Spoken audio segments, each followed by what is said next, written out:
Hi, I'm Emily Chang, author of Brotopia and host of Bloomberg Technology. Welcome to the Sheconomics series, honoring women who are blazing trails as founders and CEOs.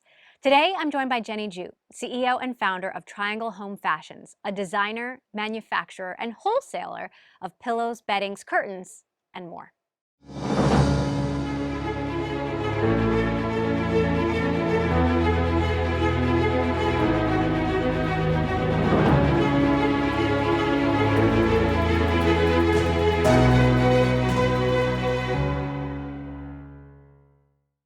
Jenny, thank you so much for joining us. It's wonderful to be here with you.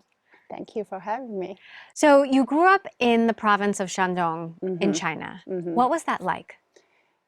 It was really fun when I was in my, elementary. I stayed in that village. It's a very small village with my parents, my grandparents, all the friends. I didn't know anything better, so we had a really good time. Then when I was in middle school and high school, my parents sent me to a boarding school. So that's, my mom is a teacher. That's always the best education. He wanted me to follow her to be a teacher. And that's, when I was in middle school, high school. What kind of kid were you? Did you want to be a teacher? No. When I was a teenager, I remember I read a story from a magazine. It's about a young female entrepreneur to start her business and succeed. I was so excited. I was like, oh my God, I wanted to be a business owner one day. And if she can do it, so can I. So that's when I was really starting to have that, the entrepreneurial in me. And your first entrepreneurial dream was to own the biggest laundromat chain in China. It's bringing back memories. Yeah, isn't it's it? like the entrepreneurial experience for me is this dry clean business. I had with in the beginning. I saw I know nothing about the business. I just, I learned how to promote it, had a membership and how to scale it. So I was very ambitious to compete with, I think, the biggest laundry business in Beijing. And I was, remember when to get an order from this hotel. I was not really setting up for that, but I got the order. In order to deliver it, I think I spent 3 days non-sleep with my employee to finish that order, deliver it. And, the business was sold in the end, and but I learned a lot, and that experience really gave me the confidence, even though in the end I didn't become the biggest laundry and dry clean business in Beijing, but I definitely had that, to own a business, to scale the business. I feel like I love it. I wanted to keep it doing. So you get into the Fashion Institute of Technology. Yeah.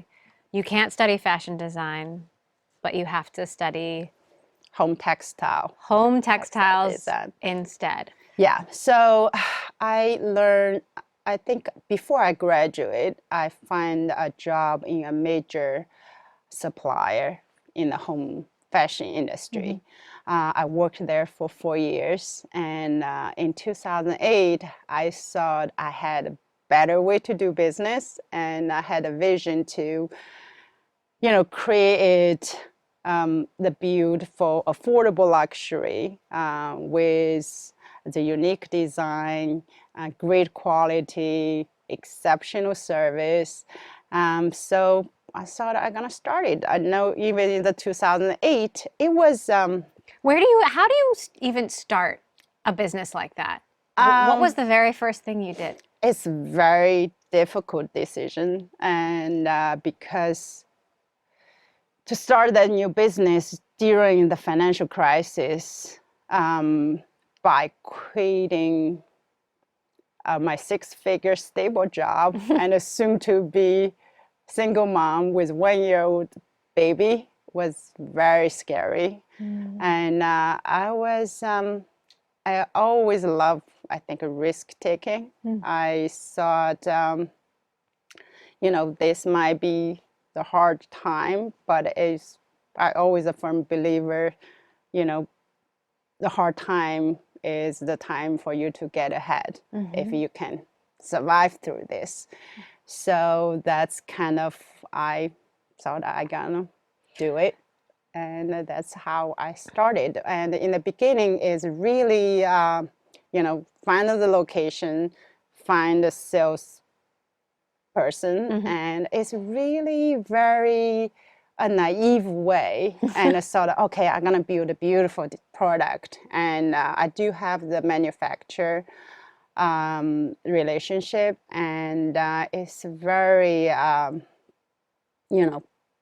it's really, I think when I think back, I think I should not have started at that time, but at that time I just feel like I'm gonna try it. If I can never be prepared 100%, if I go through this, I probably will have more opportunity. If I lose, I will be smarter next time. So that's how I started. Well, and I think, I mean, at least I've heard from entrepreneurs, some of them say if they knew how hard it was before they started, they never would have done it. So perhaps sometimes that ignorance is empowering. It is. It is. It's a lot of people, when you think about it, you think too much. Is you just, then you scare yourself. And sometimes you just have to do it. How did you get a new business off the ground in the middle of a financial crisis as a single mom with a 1-year-old child? It's I think now I look back, I think it is the best time I started, because the traditional way when you start in that home textile business is you go to this big traditional brick and mortar store. You get an order, then you ship to them. That's all the traditional business at that time. Because the financial crisis, a lot of these stores, they don't want a new vendor.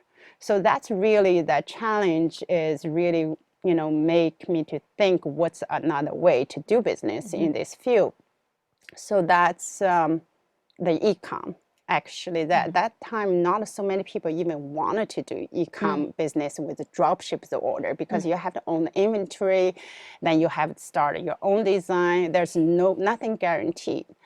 So I think that differentiate us, from the beginning. We build the ground up to serve e-com marketplace and the large decor brand. And, the e-com focused business model, build it focus on data-driven and, efficient warehouse drop ship capability, and the IT infrastructure, and all the, of course, the global sourcing. And with our very diversified team, I think that it really from that time shaped, for us to become the front runner in the e-com, focused business model. You now sell your goods on Amazon and Wayfair and Target. All the major e-com, pretty much. What is it like to think about how you started and how hard that was, and see how much progress you've made?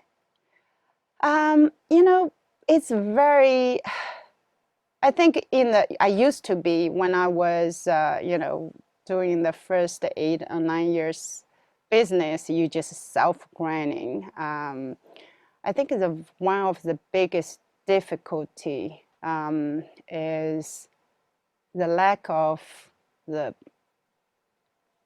guidance and the networking. I pretty much grinding in the first 8 and 9 years, and it's very, that's kind of the reason why I want to come here today to share my story and, to share the mistake and to, some success for the women in the market wanted to start their business or, scale their business, which they can probably learn, hopefully not make the same mistake I had or, share some inspiration. What do you think the mistakes are that you made? I think the first mistake is really when I started the business, I should, instead of like putting your head in the business, you should look out and, what is network there and reach out to more, today I'm belonging to the women organization group and C200 and enterprising women. It's really the priceless, you can get advice, you can see the inspiration, you can see like when you get to a bump, when I hear the sisterhood was, they have the same, it's really nothing personal. It happened a lot. When I had it, it's, oh my God, why I have this? The things happened in the business regarding, the scaling or everything is just, you can share so many stories and you can get over that instead of you self-learning a lot of things. I think that's one of the mistake I wish I did is to reach out to your peer group to get a solid sounding board as advisors to learn from them. That's very beneficial. That's one of the things I wish I did. Did it feel lonely in those early Very. days? That's very, that's all. I think that's a lot of women entrepreneur had that. Feels like, especially you have the family, you have the kids, and then, you have the business. I think it's, I think another thing is almost like mystery, when before you say, oh, you want to balance your work and life. I think that's such a BS. Work always been part of life. It's just like another hobby. I feel that people talk too much about the heaviness, almost like the work is too heavy, the life is so light. I think it's, they are, I think the key is it's not about the balance work and life. It's really to separate the important from urgent. A lot of time people getting into the business feel, oh my God, I need to do this, I need to do that.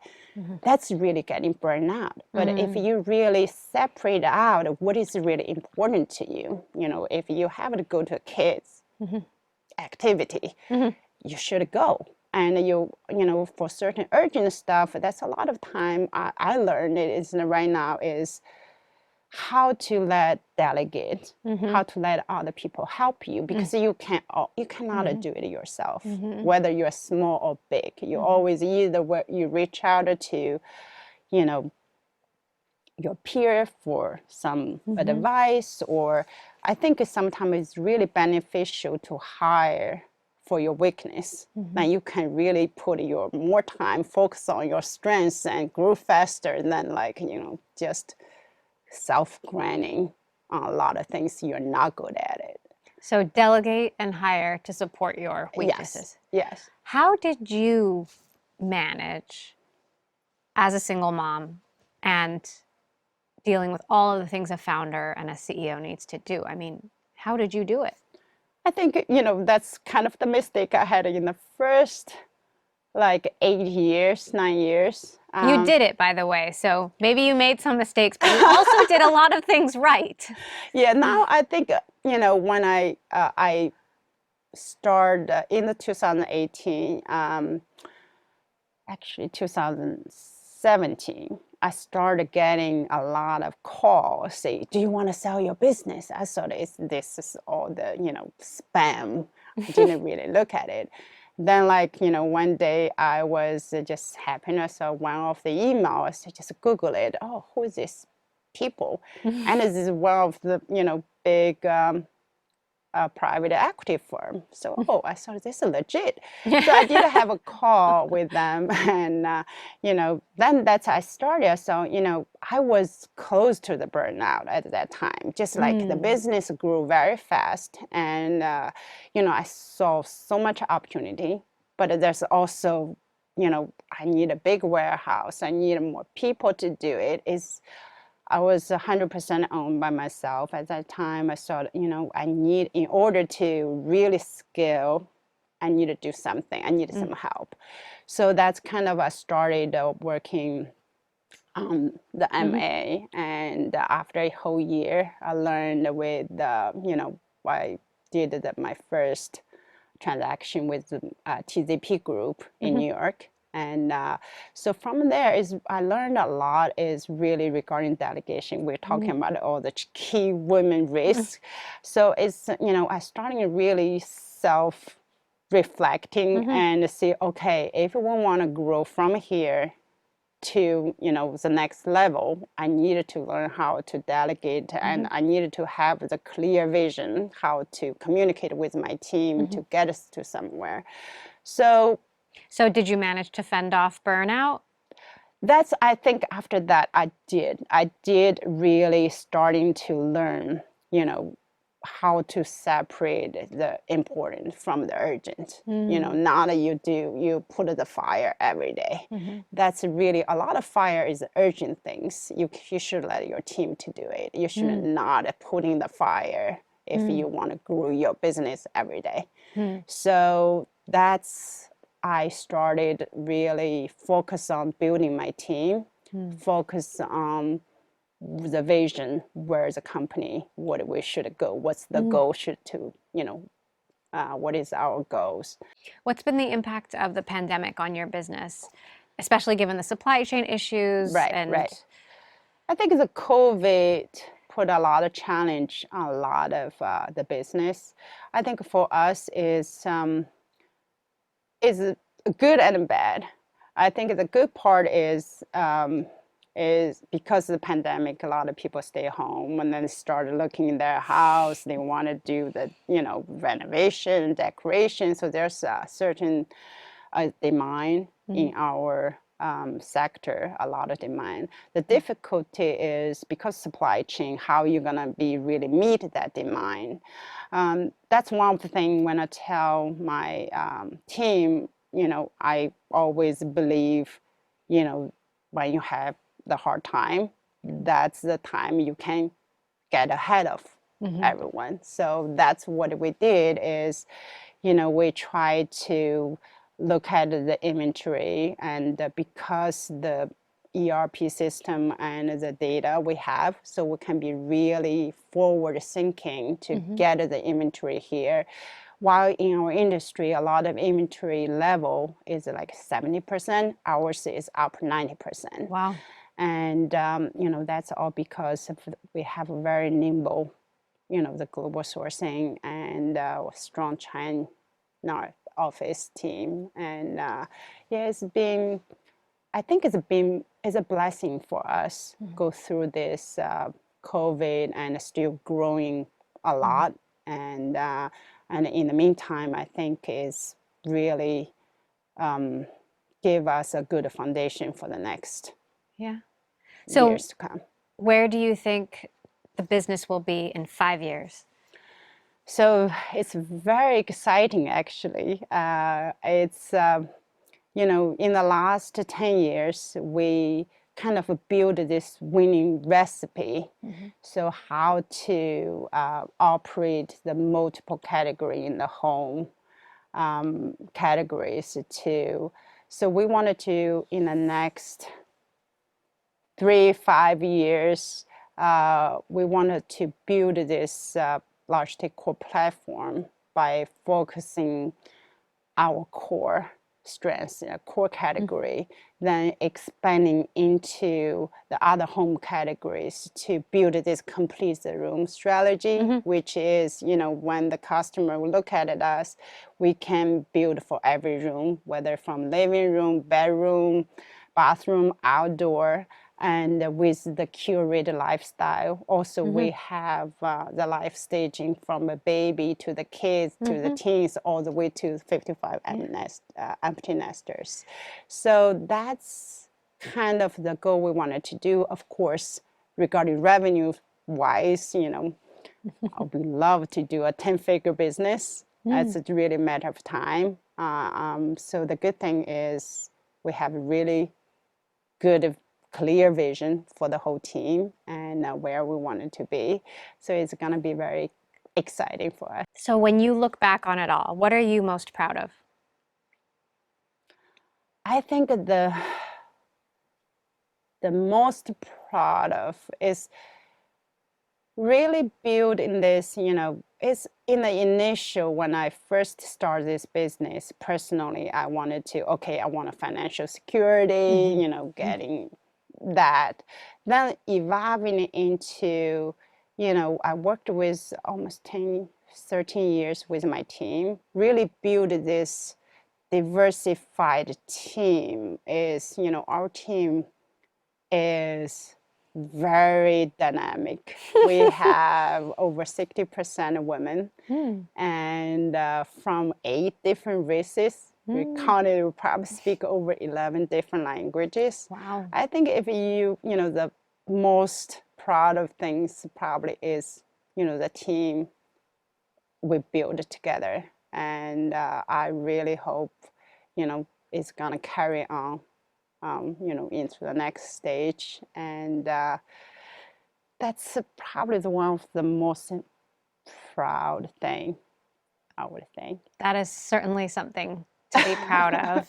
We will be watching you and your dynamic team taking it into the next stage. Jenny Ju, thank you so much for joining us. It's been wonderful to have you here.